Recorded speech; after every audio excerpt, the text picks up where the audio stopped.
So, Ray, the first question I want to have our listeners listen in on is in the world where the hustle and the grind is unfortunately glorified, how can entrepreneurs reconnect with the divine source of inspiration to fuel their creativity and their purpose?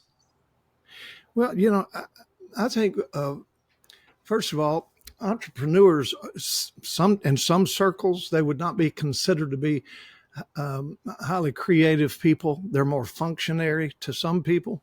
I don't see that at all.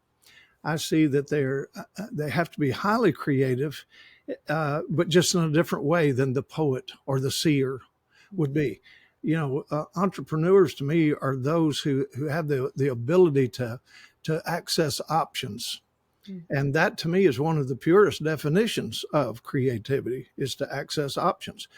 But to live their life driven by the insistence to access options can be wearying to anybody. Yeah. And so I think, as all of us do, we have to have those places where we can escape from not only the conflict, but from the obligation of being creative and and getting the job done. And because we wind up in a state of drivenness that we don't feel like we can get out of.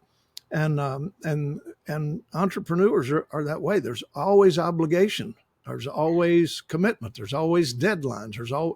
And pretty soon, man, that striving turns into anything but thriving in your own life and in your own heart. And you have to have an escape.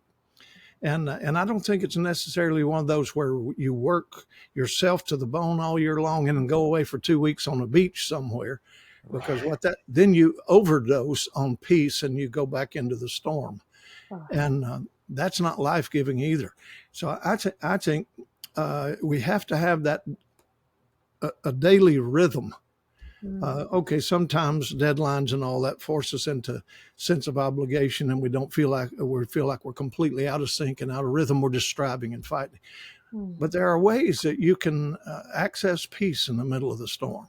I think one of the reasons Jesus was able to do all that he could is because he was not moved or driven by the neediness or obligation of man. He only said what he would hear the Father say, do what he would see the Father do. And he had to keep that connectedness